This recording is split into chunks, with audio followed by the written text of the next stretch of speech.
أشهد أن لا إله إلا الله وحده لا شريك له وأشهد أن محمدا عبده ورسوله أما بعد فأعوذ بالله من الشيطان الرجيم بسم الله الرحمن الرحيم الحمد لله رب العالمين الرحمن الرحيم مالك يوم الدين إياك نعبد وإياك نستعين اهدنا الصراط المستقيم صراط الذين أنعمت عليهم غير المغضوب عليهم ولا الضالين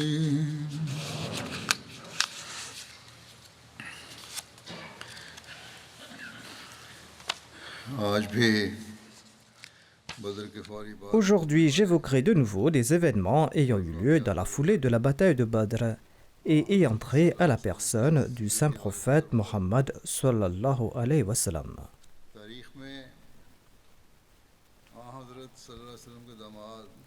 Les recueils d'histoire relatent l'acceptation de l'islam par Abul As, le gendre du saint prophète Mohammed sallallahu alayhi wa sallam. L'incident s'est déroulé comme suit. Au cours du mois Jamad al-Oula, en l'an 6 de l'Hégire, le saint prophète Mohammed lui a dépêché un groupe dirigé par Zayd bin Haritha dans la région d'Is, Is qui est située à environ 4 jours de voyage de Médine. En convertissant la distance parcourue, les historiens estiment qu'une journée de voyage équivaut à 20 km.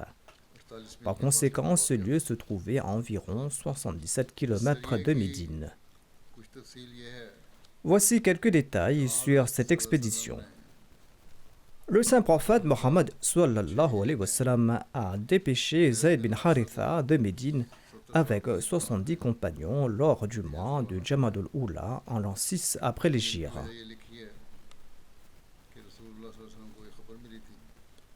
Le saint prophète Mohammed lui avait reçu des informations sur une caravane koraïchite qui se dirigeait de la Syrie vers la Mecque.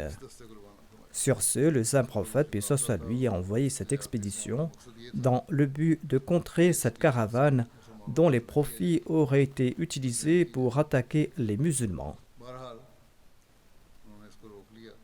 En tout cas, les musulmans ont intercepté la caravane et ils ont saisi son équipement et les biens, et ils ont aussi capturé quelques prisonniers. Et parmi ces prisonniers se trouvait Abul As, le gendre du saint prophète Mohammed lui. Hazrat Mirza Bashir Ahmad Sahib évoque cet incident en ces termes dans son ouvrage Sirat Khatamun Nabiyyin. Parmi les captifs d'Is se trouvait Abul As bin Rabi, le gendre du saint prophète Mohammed lui, et un proche parent de Khatija Marhouma, la première épouse du saint prophète Mohammed sallallahu alayhi wa sallam. Auparavant, il avait été fait prisonnier après la bataille de Badr, mais le saint prophète Mohammed lui l'avait relâché en échange de la promesse d'envoyer sa fille Zainab à Médine lorsqu'il retournerait à la Mecque. Bien qu'Abul As ait honoré sa promesse, Abul As était lui-même demeuré polythéiste. Zayd bin Haritha avait capturé Abul As et l'a emmené à Médine, et c'était durant la nuit. Et Abul As a réussi à faire parvenir un message à Zainab, expliquant sa capture et demandant son aide pour négocier sa libération. Au petit matin, pendant que le saint prophète Mohammed lui et ses compagnons accomplissaient leur prière matinale, Zainab a annoncé à haute voix depuis chez elle: « Ô musulmans, j'ai accordé ma protection à Abul As. » मैंने अबुल आस को पनाह दी है। Après avoir accompli sa salat, le saint prophète Mohammed sallallahu alayhi wa sallam s'est tourné vers ses compagnons et il leur a dit: Avez-vous entendu ce que Zainab a déclaré? वो आप लोगों ने सुन लिया? Je vous assure que je n'étais pas au courant de cette décision, मेरे में नहीं था ये बात। mais dans la communauté des croyants, nous sommes unis comme une seule entité. किसी Lorsqu'un croyant accorde sa protection à un non-croyant, il faudra respecter sa décision. Et il se tourna ensuite vers Zainab et il a déclaré: La protection que tu as accordée est reconnue par nous tous. में अबुल आस से हासिल हुआ था। En conséquence, les biens qu'Abul As avait acquis lors de cette expédition lui furent restitués. Shahzadi Ensuite, le saint prophète, paix soit sur lui, est rentré dans la maison de Zainab et il lui a donné ses instructions: sois très hospitalière envers Abul As, mais ne le rencontre pas en intimité. Dans les circonstances actuelles, il n'est pas licite que tu sois intime avec lui. Abul आस मक्के की तरफ Quelques jours plus tard, Abul As a quitté Médine pour la Mecque, की गरज से नहीं, mais ce retour n'était pas un retour permanent. अपने लेन then Il a réglé rapidement ses affaires et il a retourné à Médine. मदीने की तरफ रवाना Et il a récité la kalima shahada, le témoignage de foi musulmane. À son arrivée à Médine, il a embrassé l'islam en présence du saint prophète Mohammed sallallahu alayhi wa sallam. किसी जदीद निकाह Et le saint prophète Mohammed paix soit sur lui a permis à Zainab de reprendre sa relation conjugale avec Abul As sans conclure de nouveau nikah. Bien que certains récits suggèrent que le nikah de Zainab et d'Abul As a été renouvelé, मिल गया le premier récit est considéré comme plus fiable et authentique. अपने खावन के Ce cas a également établi un précédent selon lequel, si une femme divorce de son mari en raison de son incroyance, दोबारा निकाह il n'est pas nécessaire de contracter un nouveau mariage si le mari se convertit à l'islam. अपने खावन के इस्लाम कबूल करने के बाद Malheureusement, Zainab n'a pas vécu longtemps après la conversion de son mari à l'islam et elle est décédée en l'an 8 de l'Hégire. Après son décès, Ayman Sauda, Salama et Atiya ont procédé à son bain rituel conformément aux instructions du saint prophète Mohammed sallallahu alayhi wa sallam. Atiya rapporte que le prophète d'Allah sallallahu alayhi wa sallam lui a demandé de commencer le bain rituel pour sa fille en lavant le côté droit et les membres concernés par l'ablution. तफसीलियों मिलती है। Selon un autre récit, Atiya relate que lors du décès de Zainab, la fille du messager d'Allah, sallallahu alayhi wa sallam, le saint prophète Mohammed sallallahu alayhi wa sallam a recommandé de pratiquer un bain rituel en nombre impair comprenant 3 ou 5 lavages et de mettre du camphre après le 5e lavage.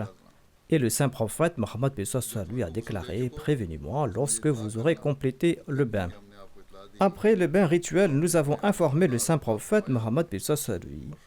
Il nous a offert son pagne et il nous a demandé de l'utiliser comme son sous-vêtement. जो बदन के साथ लगा हुआ हो। Ensuite, le saint prophète Mohammed paix soit sur lui a accompli la prière funéraire.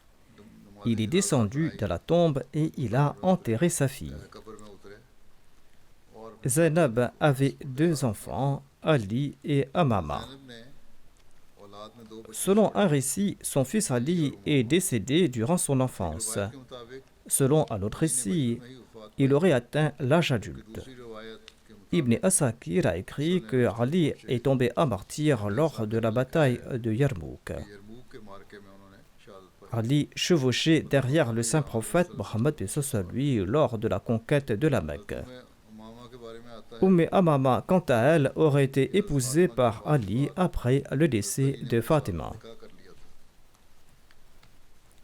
Abul As avait des affaires à la Mecque et il ne pouvait pas demeurer à Médine. वो मदीने में क़याम ना कर सकते थे। Par conséquent, après avoir embrassé l'islam, il a obtenu la permission du saint prophète Mohammed paix soit sur lui et il est retourné à la Mecque. ग़ज़वात में शिरकत En raison de ses responsabilités à la Mecque, il n'a pas eu l'occasion de participer aux expéditions militaires en compagnie du saint prophète Mohammed paix soit sur lui. Il a participé à une seule expédition envoyée en l'an 10 de l'Hégire sous le commandement d'Ali. Après son retour du Yémen, Ali l'a nommé gouverneur du Yémen Malheureusement, après le décès de Zainab, Abul As n'a pas vécu longtemps et il est décédé en l'an 12 de l'Hégire. उस्ताद मिर्ज़ा बशीर अहमद साहब ने तो इस तरह लिखा है Hazrat Saïbzada Mirza Bashir Ahmad Sahib évoque l'affection qu'éprouvait le saint prophète Mohammed lui à l'égard d'Abul As. सल्लल्लाहु अलैहि वसल्लम के दामाद Il déclare Abul As bin Rabi, le gendre de l'envoyé d'Allah, sallallahu alayhi wa sallam, était un proche de Khadija. Il était son neveu. Malgré son statut de polythéiste, il traitait sa femme avec beaucoup de gentillesse. Après sa conversion à l'islam, leur relation conjugale est demeurée harmonieuse. C'est pourquoi le saint prophète Mohammed lui faisait souvent l'éloge d'Abul As à cet égard en disant qu'il avait bien traité sa fille. Abul As est décédé au cours du califat d'Abu Bakr en l'an 12 de l'Hégire. Mais son épouse était décédée du vivant du saint prophète Mohammed lui. D'après ces faits, il semble que le récit selon lequel Rali aurait nommé Abul As responsable ou gouverneur du Yémen soit quelque peu douteux. La fille d'Abul As se nommait Amama et elle était très chère au saint prophète Mohammed lui. Elle a été mariée à Ali après la disparition de Fatima, mais ils n'ont pas eu d'enfants. La bataille de Sawiq a eu lieu au cours du mois Dhul Hijjah en l'an 2 de l'Hégire. Voilà la raison de la campagne de Sawiq. Les polythéistes sont revenus à la Mecque vaincus et tristes et Abu Sufyan s'est engagé à ne pas s'appliquer d'huile et à ne pas se laver jusqu'à ce qu'il se venge de la défaite de ses compagnons à Badr suite à une bataille contre le messager d'Allah sallallahu alayhi wa sallam et ses compagnons. Selon un récit, Abu Sufyan est parti pour accomplir son serment avec un groupe de 200 cavaliers. Selon un autre récit, il était parti avec un groupe de 40 cavaliers. Et il a décidé de quitter la route normale menant à Médine et il s'est dirigé vers le Nejdj. Arrivé à l'extrémité de la vallée de Kanad, Abu Sufyan a établi son camp tout près de la montagne du Yatib, à environ 20 km de Médine. Kanad est l'une des 3 vallées bien connues situées entre Médine et Uhud. Pendant la nuit, Abu Sufyan s'est rendu chez la tribu des Banu Nadir. Il est parti à la rencontre de Huyy bin Akhtab et il a frappé à sa porte dans l'obscurité. Huyy bin Akhtab a refusé d'ouvrir sa porte. Sur ce, Abu Sufyan s'est rendu chez Salam bin Mashkam, un autre des chefs des Banu Nazir et leur trésorier. Salam bin Mashkam lui a accordé la permission d'entrer et il lui a offert un repas. Et il a révélé à Abu Sufyan les secrets des musulmans et des activités du messager d'Allah sallallahu alayhi wa sallam. Il lui a relaté la routine quotidienne du messager d'Allah sallallahu alayhi wa sallam, ses activités et le lieu où il se trouvait durant ces différentes activités. Après cela, Abu Sufyan a quitté la région tard durant la nuit et il a rejoint ses compagnons. Ensuite, il a envoyé des Qurayshites dans une zone appelée Urayz, à la périphérie de Médine. Urayz est une oasis à environ 5 km de Médine. Là-bas, ils ont incendié plusieurs bosquets de palmiers et ils ont tué un Ansari et son allié. Selon un récit, l'Ansari décédé se nommait Ma'bad bin Amr. Abu Sufyan a mis fin aux actes de représailles quand il a senti qu'il avait assouvi sa vengeance. Ainsi, une fois sa vengeance apaisée, il a rassemblé son armée et il est retourné à la Mecque. On dit qu'Abu Sufyan a mené cette expédition la nuit même de son retour de la rencontre avec Salam bin Mashkam. Cependant, lorsque le messager d'Allah sallallahu alayhi wa sallam a reçu cette nouvelle, il a nommé Abu Lubaba Bashir bin Abdul Munzir comme son adjoint à Médine. Ainsi donc, le dimanche, le 5e jour du mois Dhul Hijjah, au 22e mois de l'Hégire, 200 compagnons, Muhajirin et Ansar ont accompagné le saint prophète Mohammed sallallahu alayhi wa sallam pour poursuivre Abu Sufyan jusqu'à ce qu'ils aient atteint Karkaratul Kurd, un lieu situé tout près d'Al-Hadiya, dans la banlieue de Maqdan. La distance entre ce lieu et Médine est d'environ 154 km. On dit aussi qu'il s'y trouvait la source des Banu Sulaym. Toutefois, Abu Sufyan et son armée ont pris la fuite en se cachant et en jetant des sacs d'orge qui étaient leurs provisions de voyage. Les musulmans ont récupéré ces sacs d'orge, d'où le nom de cette expédition appelée la bataille de Sawiq. En effet, en arabe, Sawiq signifie de l'orge. Abu Sufyan et son armée ont échappé aux musulmans. Le messager d'Allah sallallahu alayhi wa sallam est retourné à Médine. Quand les compagnons revenaient avec l'envoyé d'Allah sallallahu alayhi wa sallam, ils lui ont demandé ceci: Ô messager d'Allah sallallahu alayhi wa sallam, considérez-vous que nous avons participé à une razwa? L'envoyé d'Allah, paix soit lui, a répondu oui. Il s'agissait en effet d'une razwa, qu'il y ait eu des combats ou non. Voici ce qu'en dit la Sirat Khatamun Nabiyyin à ce sujet. Suite à la bataille de Badr, Abu Sufyan a fait le vœu de ne pas avoir des relations conjugales avec sa femme et d'appliquer de l'huile sur ses cheveux jusqu'à ce qu'il ait vengé la mort de ses compatriotes décédés à Badr.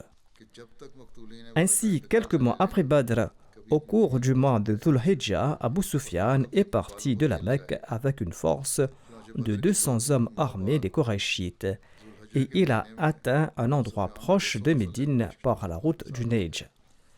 Arrivé là, il a laissé son armée à une certaine distance de Médine et dans l'obscurité de la nuit, il est parti chez Huyy ibn Akhtab, le chef de la tribu juive des Banu Nadir, et il lui a demandé son soutien. Cependant, Huyy ibn Akhtab se souvenait encore un peu de son traité et de son accord avec les musulmans, et il a refusé de lui accorder son soutien. En raison de son pacte avec les musulmans, Huyy ibn Akhtab lui a refusé son aide et sa protection. Sur ce, Abu Sufyan s'est rendu secrètement chez un autre chef des Banu Nadir, nommé Salam bin Mashkam, et il a sollicité son soutien contre les musulmans. Ce misérable a ignoré ouvertement tous ses engagements passés, et il a accueilli Abu Sufyan chaleureusement. Il lui a accordé le couvert durant la nuit, et il a partagé avec lui des informations confidentielles sur les musulmans. Ainsi, peu avant l'aube, Abu Sufyan s'est éclipsé et il a rejoint son armée. Il a envoyé un groupe de combattants Qurayshites en embuscade dans une vallée appelée Arid, située à proximité de Médine. Cette vallée, située à uniquement 5 km de Médine, servait de pâturage aux animaux des musulmans. Il est possible qu'Abu Sufyan ait reçu cette information par l'intermédiaire de Salam bin Mashkam. Lorsque le groupe Qurayshite est arrivé à la vallée d'Arid, par chance les animaux des musulmans n'étaient pas présents à ce moment-là. Cependant, il y avait un musulman de parmi les Ansar et un de ses compagnons. Les Qurayshites les ont assassinés sans pitié. Ensuite, ils ont mis le feu aux palmiers dattiers de la région, ainsi qu'aux maisons et aux huttes qui étaient dans la région. Et ensuite, ils sont retournés dans le camp d'Abu Sufyan. Abu Sufyan a considéré cela comme un succès. Et il s'est dit que cela suffisait pour accomplir son vœu et il a ordonné à son armée de retourner. D'autre part, lorsque le saint prophète Mohammed lui a appris à propos de l'attaque d'Abu Sufyan, il s'est lancé à sa poursuite avec un groupe de compagnons. Cependant, Abu Sufyan ne souhaitait pas mettre en doute l'accomplissement de son vœu. C'est pour cette raison qu'il s'est éclipsé si rapidement que l'armée musulmane n'a pas pu le rattraper. Après quelques jours d'absence, le saint prophète Mohammed sallallahu alayhi wa sallam est retourné à Médine. Cette campagne est nommée la Ghazwa Sawiq, car lors de sa hâte pour retourner à la Mecque, Abu Sufyan avait abandonné sa ration, qui était composée principalement de sawiq ou de sacs d'orge. Il les a abandonnés à la fois pour alléger sa charge et en raison de l'anxiété qui l'envahissait. On dit aussi que cette bataille de Sawiq aurait eu lieu en l'an 4 de l'Hégire après la bataille d'Uhud. Le recueil de Tabari mentionne 2 expéditions nommées Sawiq, l'une avant la bataille de Badr, dont les détails ont été précédemment mentionnés. C'est probablement avant la bataille d'Uhud.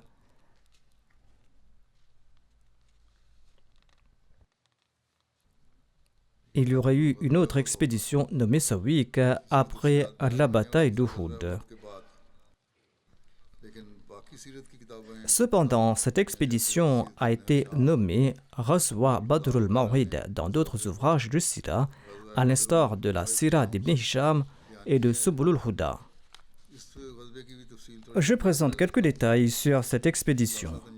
Quand Abu Sufyan était sur le point de retourner le jour d'Uhud, il s'est adressé au messager d'Allah sallallahu alayhi wa sallam et a annoncé à haute voix: nous allons nous rencontrer à Badr as-Safra l'année prochaine et nous allons y livrer bataille. Badr as-Safra était un lieu de rassemblement et un marché des Arabes. L'envoyé d'Allah sallallahu alayhi wa sallam a dit à Omar al-Farouk: réponds-lui oui, Inch'Allah. Et sur ce, les 2 belligérants se sont séparés.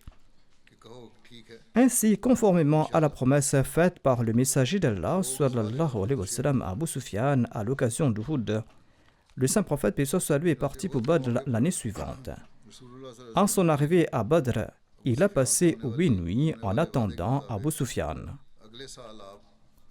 Abu Sufyan, quant à lui, a campé avec les Mécois à Majenna, une ville située à quelques kilomètres de la Mecque, dans la banlieue de Mar az-Zahran, tout près d'Asfar. Par la suite, Abu Sufyan est parti avec ses compagnons en prétextant une chasseresse. Ainsi, il n'a pas osé livrer bataille contre les musulmans. Les habitants de la Mecque ont nommé cette armée Jaysh as-Sawiq, car en partant, ils ont bu une boisson faite d'orge. La première Eid al-Adha, qui a suivi la campagne de Sawiq au cours de la 2e année de l'Hégire, a été célébrée par le saint prophète Mohammed sallallahu alayhi wa sallam. C'était la toute première Eid al-Adha pour les musulmans. Le 10 du mois Dhul-Hijjah, le saint prophète Mohammed paix soit sur lui a quitté Médine en compagnie de ses disciples pour qu'ils prient ensemble, et il a procédé lui-même au sacrifice. Un récit rapporte que l'Eid al-Adha est tombé après le retour du saint prophète Mohammed paix soit sur lui à Médine suite à la campagne contre les Banu Qaynuqa. Le saint prophète Mohammed sallallahu alayhi wa sallam et ses compagnons qui avaient les moyens ont sacrifié des animaux le 10 du mois Dhul-Hijjah. Le saint prophète Mohammed sallallahu alayhi wa sallam s'est rendu à l'Idgah en compagnie de ses disciples. Là-bas, il a dirigé la toute première prière de l'Eid al-Adha. C'était la première fois qu'il dirigeait cette prière pour ses disciples à Médine. Là-bas, à l'Idgah, il a personnellement sacrifié 2 chèvres ou une chèvre. Jabir bin Abdullah rapporte ceci.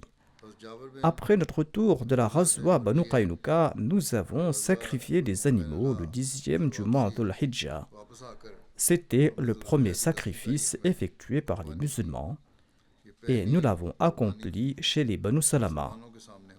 Ce jour-là, j'ai compté 17 sacrifices. Ce récit est tiré du Tarikh at-Tabari. Hazrat Mirza Bashir Ahmad Sahib a commenté sur ces faits dans son ouvrage Sirat Khatamun Nabiyyin. Il déclare à ce propos: la même année, au cours du mois Dhul-Hijjah, la 2e fête islamique, l'Eid al-Adha, a été instituée et cette fête se célèbre le 10 du mois Dhul-Hijjah dans le monde islamique. Le jour de cette Eid, en sus de la Salah, qui constitue la véritable célébration pour tout musulman, il incombe à quiconque en possède les moyens de sacrifier un quadrupède et de partager sa chair avec ses proches, avec ses amis, ses voisins, et de conserver une part pour lui-même. Hazrat Mirza Bashir Ahmad Sahib présente ici ces détails pour expliquer les pratiques fondamentales de l'islam. Il ajoute à ce sujet: le jour de l'Eid al-Adha ainsi que les 2 jours qui le suivent, des centaines de milliers, voire des millions d'animaux sont sacrifiés dans le monde islamique, tout cela pour l'amour d'Allah et en obéissance à Allah. Le souvenir du magnifique sacrifice d'Abraham, d'Ismaël et d'Agar, dont le plus grand exemple est incarné dans la vie du saint prophète Mohammed lui, est perpétué par cette pratique. Ainsi, chaque musulman est encouragé à se tenir prêt à sacrifier sa vie, sa richesse et tous ses biens pour servir son maître et son Seigneur. À l'instar de l'Eid al-Fitr qui marque la fin du Ramadan, l'Eid al-Adha marque la fin d'un important rituel islamique qu'est le Hajj. Fatima radhiyallahu anha s'est mariée en l'an 2 de l'Hégire. Ali radhiyallahu anhu a demandé sa main au saint prophète Mohammed sallallahu alayhi wa sallam, et le saint prophète Mohammed lui a accepté sa requête de gaieté de cœur. Anas radhiyallahu anhu relate qu'Abu Bakr radhiyallahu anhu et que Omar radhiyallahu anhu avaient tous deux demandé la main de Fatima au saint prophète Mohammed sallallahu alayhi wa sallam, mais le saint prophète Mohammed lui était demeuré silencieux face à leur requête et il ne leur a pas répondu.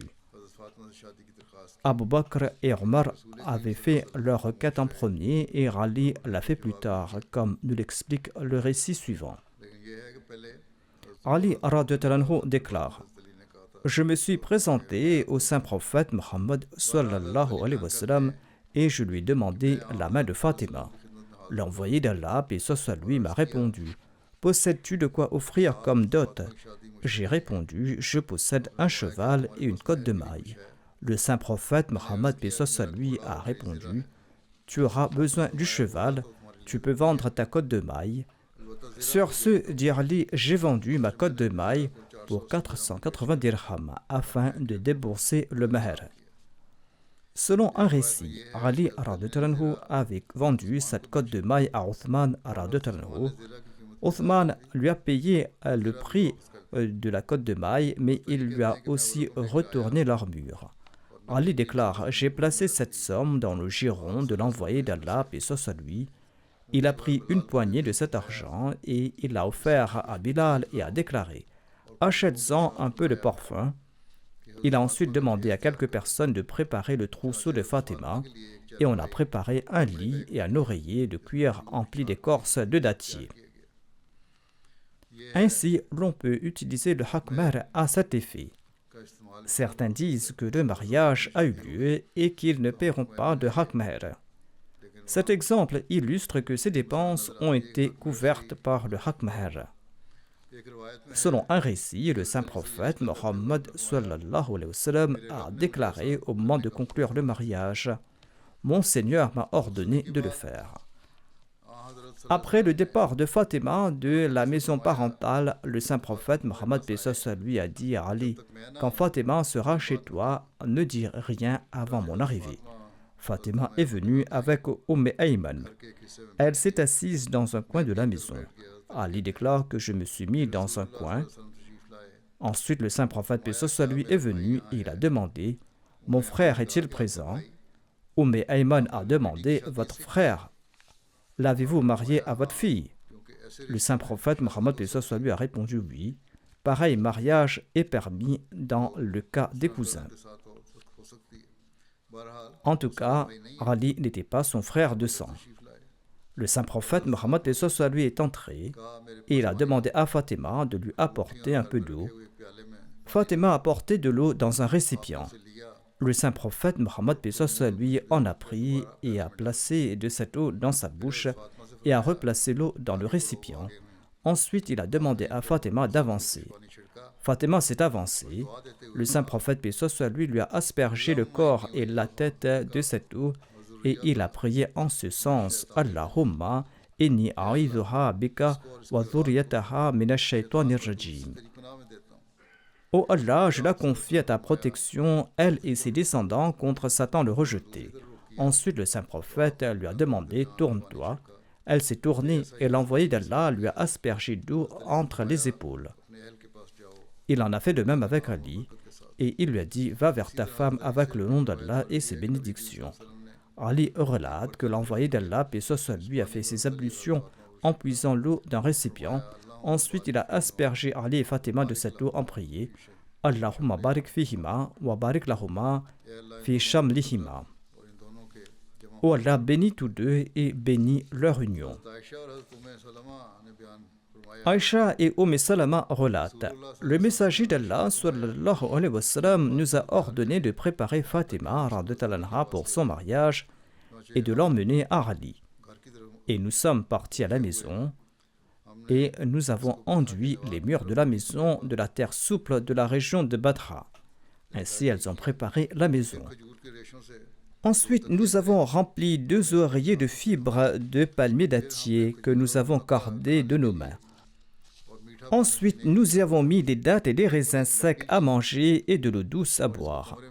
Et nous sommes partis chercher un bois que nous avons installé sur un côté de la pièce pour qu'on puisse y suspendre les vêtements. Et nous avons aussi suspendu des ouvres d'eau. Et nous n'avons jamais vu de mariage meilleur que celui de Fatima. Le repas de noces était composé de dattes, d'orge, de fromage et de haïs, un plat composé de dattes, de beurre clarifié et de fromage. Asma bint Umays relate ceci: il n'y avait pas eu à l'époque de meilleur repas de noces que celui de Fatima et d'Ali.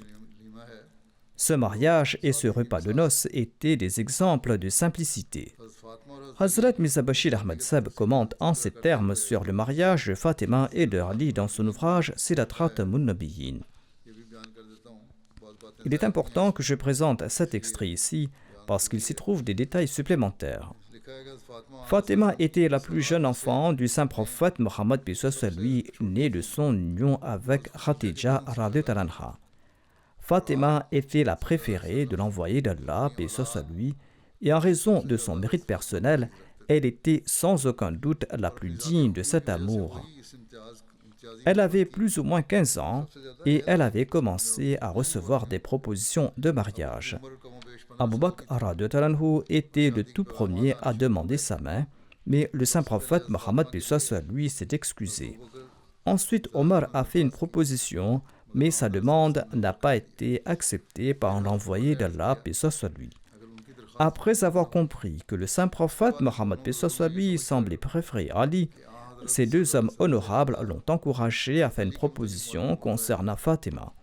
Ali, qui était peut-être déjà désireux de le faire, mais qui se taisait par modestie, s'est présenté immédiatement au saint prophète Mohammed lui et il a fait sa demande en mariage. Le saint prophète Mohammed lui avait déjà reçu une indication par voie de révélation divine que le mariage de Fatima devait avoir lieu avec Ali. Par conséquent, quand Ali a présenté sa requête, le saint prophète Mohammed lui a dit ceci: « J'ai déjà reçu une indication divine à cet égard. » Ensuite, le saint prophète Mohammed lui a demandé le consentement de Fatima, qui est demeurée silencieuse par modestie.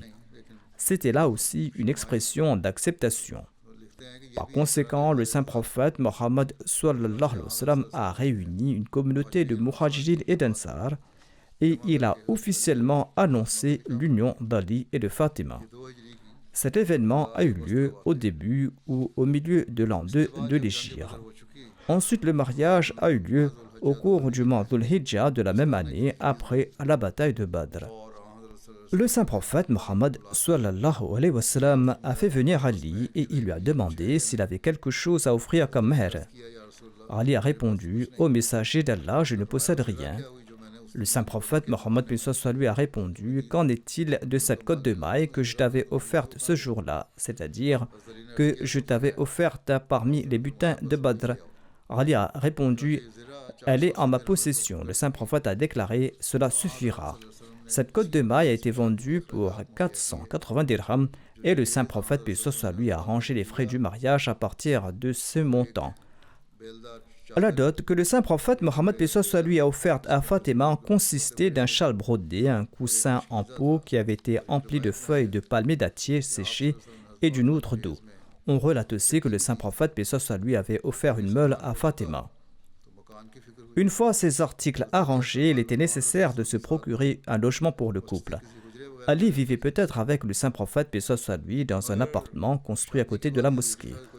Cependant, une résidence séparée était maintenant nécessaire, où le mari et la femme pouvaient résider après leur mariage. Le saint prophète, paix soit sur lui, a demandé à Ali de trouver un lieu où tous deux pourraient résider. Ali s'est arrangé pour une maison temporaire et le mariage de Fatima a eu lieu. Le même jour, après le mariage, le saint prophète Mohammed paix soit sur lui s'est rendu dans leur nouvelle maison et il a demandé qu'on lui apporte de l'eau, il a prié dessus et il en a aspergé Fatima et Ali tout en répétant la prière suivante. La prière qui se lit ainsi: Allahumma barik fihima wa barik alayhima wa barik lahuma naslahuma. Ô Allah, bénis leurs relations, bénis les relations qu'ils bâtiront entre eux et bénis aussi leur progéniture. C'est une prière que les parents doivent faire au moment de marier leurs enfants. Ces jours-ci, des problèmes de couple prennent de l'ampleur. L'attrait de ce monde en est la raison. Cet attrait a pris de l'ampleur et l'on néglige la foi et les commandements religieux. Si l'on accorde la priorité à la foi et qu'on prie en ce sens et que les parents aussi jouent leur rôle, l'on pourra préserver ces mariages. En tout cas, la traduction de la prière récitée par le saint prophète, paix soit sur lui, se lit ainsi: Ô Allah, bénis leurs relations, bénis les relations qu'ils bâtiront avec les autres et bénis aussi leurs descendants. Ensuite, le saint prophète, paix soit sur lui, a laissé le nouveau couple et il est rentré chez lui. Ensuite, un jour, quand le saint prophète Mohammed paix soit sur lui est venu rendre visite à Fatima, celle-ci lui a demandé de trouver une maison et elle a dit que Haritha bin al-Norman al-Ansari possédait plusieurs maisons et elle a sollicité le saint prophète Mohammed paix soit sur lui de lui demander de quitter l'une d'entre elles afin qu'elle puisse venir loger là-bas tout près de l'envoyé d'Allah paix soit sur lui. L'envoyé d'Allah a répondu: Haritha a déjà déménagé plusieurs fois pour nous, je suis gêné de lui demander plus. Quand Haritha en a eu vent, d'une manière ou d'une autre, il s'est précipité chez l'envoyé d'Allah, paix soit sur lui, et il a déclaré: Ô messager d'Allah, tout ce que je possède vous appartient. Par Dieu, tout ce que vous accepterez de ma part me cause une plus grande joie que ce qui reste avec moi. Ce compagnon fidèle a insisté et il a quitté l'une de ses maisons avant de la présenter au saint prophète Mohammed paix soit sur lui. Par la suite, Ali et Fatima y ont emménagé. En dépit de leur dénuement et de leur situation modeste, Ali et Fatima étaient des exemples de piété et de contentement. Selon les hadiths, Ali aurait déclaré que Fatima s'était plainte d'avoir à faire tourner la meule. Certains prisonniers étaient à la disposition de l'envoyé d'Allah, paix soit sur lui. Fatima est partie voir l'envoyé d'Allah, mais ne l'a pas trouvé. Fatima a rencontré Aïcha et l'a informée de la raison de sa visite. Quand l'envoyé d'Allah, paix soit sur lui, est rentré, Aïcha l'a informé de la visite de Fatima. Ali radhiyallahu anhu déclare: Le saint prophète Mohammed paix soit sur lui est venu nous rencontrer lorsque nous étions allongés dans nos lits. Nous souhaitions nous lever, mais il nous a dit de rester à notre place. Ensuite, il s'est assis entre nous, tant et si bien que je ressentais la fraîcheur de ses pieds sur ma poitrine. Il nous a dit ceci: Ne souhaitez-vous pas que je vous informe à propos d'une action bien meilleure que ce que vous m'avez demandé? Lorsque vous allongez dans vos lits, récitez 34 fois Allahu Akbar, 33 fois Subhanallah et 33 fois Alhamdulillah. Cela est meilleur pour vous tous deux qu'un domestique. Abu Huraira radhiyallahu anhu relate: Fatima radhiyallahu anha s'est présentée à l'envoyé d'Allah paix soit sur lui afin de lui demander un domestique. Elle s'était plainte de ses travaux ménagers. Sur ce, le saint prophète Mohammed paix soit sur lui a dit ceci: Tu ne trouveras pas pareil domestique chez moi. Souhaites-tu que je t'offre quelque chose qui soit meilleur que ce domestique? Lorsque tu t'allonges dans ton lit, récite 33 fois Subhanallah, 33 fois Alhamdulillah et 34 fois Allahu Akbar. Ce récit est tiré du Sahih Muslim. Hadrat Muslim Maud radhiyallahu anhu a commenté sur cet incident en évoquant la sira de l'envoyé d'Allah, paix soit sur lui. Il a cité un récit d'Al-Bukhari. Il déclare que Ali radhiyallahu anhu a relaté: Fatima radhiyallahu anha s'était plainte de ses corps à la main dû au fait qu'elle travaillait la meule. À la même époque, quelques prisonniers de guerre sont tombés dans le lot du saint prophète Mohammed paix soit lui. Fatima est venue voir l'envoyé d'Allah, mais elle ne l'a pas trouvé à la maison. Elle a informé Aïcha de sa venue. Quand l'envoyé d'Allah paix soit lui est rentré, Aïcha l'a informé de la visite de Fatima. Le saint prophète Mohammed paix soit lui est venu chez nous, dit Fatima. Nous étions tous deux au lit et nous avons tenté de nous lever en signe de respect. Mais le messager d'Allah sallallahu alayhi wa sallam a déclaré: restez dans vos lits. Et il s'est assis entre nous. Et Ali déclare que j'ai senti la froideur de ses pieds sur ma poitrine. Ensuite, il a dit ceci: souhaitez-vous que je vous informe de quelque chose de meilleur que ce que vous m'avez demandé? Lorsque vous êtes au lit, récitez le takbir, c'est-à-dire Allahu Akbar 34 fois, Subhanallah 33 fois et Alhamdulillah 33 fois. Cela vaudra mieux pour vous que le domestique que vous m'avez demandé.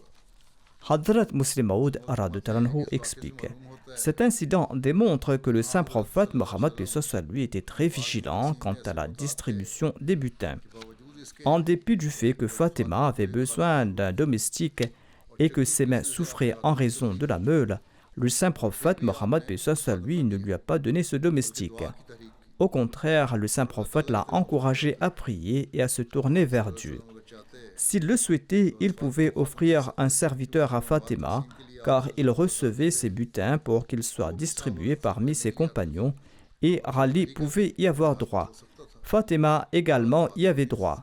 Cependant, le saint prophète Mohammed paix soit sur lui a fait montre de précaution et il ne souhaitait pas distribuer ses biens à ses proches, car il est possible qu'à l'avenir, les gens en tirent de mauvaises conclusions et que le roi pense avoir droit sur le bien du peuple. Malheureusement, les rois musulmans d'aujourd'hui considèrent qu'il est licite de puiser des biens du peuple. Le Muslim Maud radhiyallahu anhu ajoute: ainsi, l'envoyé d'Allah paix soit sur lui n'a pas offert à Fatima aucun de ses esclaves ou aucune de ses domestiques qui étaient à sa disposition et qu'il allait distribuer. Rappelons aussi qu'Allah avait fixé une part pour le saint prophète Mohammed paix soit sur lui et ses proches. Il en puisait et en offrait à ses proches. Certes, il ne touchait à aucun bien tant qu'il n'était pas tombé à sa disposition et n'en offrait pas à ses proches. Le monde peut-il présenter d'exemples d'un roi aussi attentif quant au bien de la trésorerie? Pareil exemple n'existe qu'en ses serviteurs de cet être pur et nulle part ailleurs, et ce dans aucune autre religion. Inch'Allah, je présenterai le reste de ces récits plus tard. Je profite de l'occasion pour lancer de nouveau un appel à la prière à la lumière des conditions actuelles du monde. Aujourd'hui, le monde occidental et même des écrivains américains ont commenté dans des journaux que les représailles doivent également avoir une limite et que l'Occident et l'Amérique doivent jouer leur rôle dans le conflit entre Israël et le Hamas et ils doivent favoriser la paix et un cessez-le-feu. Ils écrivent que cependant, au lieu de mettre fin au conflit, on dirait qu'ils s'acharnent à attiser les flammes de la guerre. Tout récemment, on a appris qu'un éminent fonctionnaire américain du ministère des Affaires étrangères avait démissionné parce que la situation avait atteint un point extrême et que trop de cruauté était perpétrée contre de nombreux Palestiniens innocents et que les grandes puissances se devaient d'agir. Cela prouve qu'il y a des gens de bonne volonté parmi eux. Même des rabbins juifs prennent la parole dans les médias et condamnent l'injustice perpétrée contre les Palestiniens. Même le ministre russe des Affaires étrangères a déclaré que si la situation perdurait, cette guerre va s'étendre à toute la région. En fait, à mon avis, la guerre pourrait s'étendre au monde entier. C'est pourquoi ces personnes doivent revenir à la raison. Comme je l'ai déjà dit, le monde musulman doit s'unir et parler d'une seule voix. Si tous les pays musulmans, et on dit qu'il y a environ 53 ou 54 pays musulmans, eh bien si tous ces pays musulmans parlaient d'une seule voix, cela aurait un impact. Une ou deux voix isolées n'auront aucun effet. C'est ainsi que l'on parviendra à instaurer la paix dans le monde et à mettre un terme à cette guerre. Par conséquent, les pays musulmans doivent s'évertuer à jouer leur rôle afin de sauver le monde de la destruction. Qu'Allah accorde à ces États musulmans la capacité d'agir en ce sens. Quoi qu'il en soit, nous devons nous concentrer sur les prières. Et nous devons prier qu'Allah mette fin à cette guerre, qu'Allah sauve les Palestiniens innocents et qu'Allah les préserve de toute cruauté. Qu'Allah puisse éradiquer l'injustice dans le monde là où elle se trouve et qu'Allah nous accorde la capacité de prier en ce sens.